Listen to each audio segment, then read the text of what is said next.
زودي كمان ان انا ما اعرفش انا هنا ليه وابوكي عمل كده ليه. فمالهاش لازمه النظرات دي. انا مش جاي طبعا في قرشين. اسفه ما اقصدش. اديك قلت كلنا مجبورين على الجوازه دي. ايه اللي جات لك تحت دي مراتك؟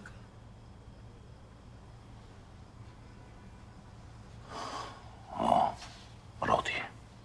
اتجوزت من امتى؟ متجوز من يومين. هو انت ما تعرفيش؟ هعرف منين؟ انا اصلا اول مره اشوفك النهارده. خلينا نخلص اللي احنا جايين نعمله عشان نرتاح كلنا. ايه اللي احنا جايين نعمله؟ اللي هم عاوزيننا نعمله. انت اتجننت؟ هو انت فاكر ان احنا متجوزين بجد؟ انت مش هتلمسني اصلا. يا ستي ايه دي؟ انا لا هلمسك ولا عايز المسك ولا فارق لي ولا دماغي جابتني في اللي انت بتفكري فيه. انا يا ست بحب مراتي ووعدتها ان انا مش هلمس حد غيرها. طب وانت هتنام فين دلوقتي؟ نام انت على السرير وانا هتصرف. انت كمان هتنام معايا في الاوضه؟ يعني انا في الشارع؟ ما احنا لسه